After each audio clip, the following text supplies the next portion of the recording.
We grew up in Luton as a huge Asian diaspora, I guess. Lots of Indians, lots of Pakistanis, lots of Sikhs, lots of Muslims. And these people work as a team. It's one of the reasons they outcompete British people, native British people, in almost every single metric. And we knew a guy named Bali. I hope Andrew hasn't told you this. Oh. So he was a lawyer, probably £50,000 a year, and he drove a $400,000 Ferrari, a £400,000 Ferrari, and a £500,000 Rolls Royce sometimes. And we were saying, like, do you think Bali's a drug dealer? What do you think he's up to? And me and Andrew at the time, had quite a close brotherhood. And he looked at us one day. I said, Bali, how do you have all this money? How do you get these fancy cars when you're just a lawyer? And you're relatively young. He was like 26, 27, about 5 or 6 years older than I was at the time. And Bali's exact answer was, I remember he said, you white people are stupid. Now, I'm mixed race. He wasn't talking anything racial. He was talking about, I guess, native British people.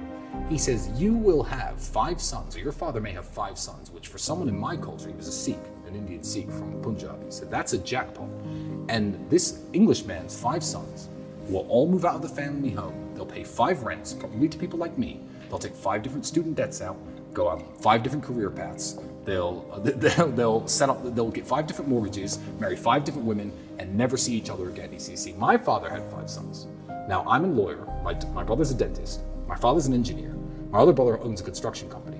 And every single skill set that they needed to flourish was within the household. So we all live in the family home.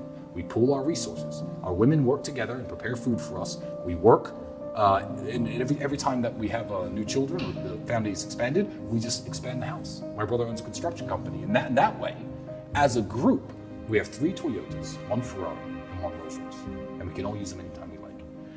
And that was what introduced me and Andrew, because we were flat broke at the time. We had nothing to share. To the idea of certainly, you know what, if we can buy a supercar together, one nice car, then we can just share that car.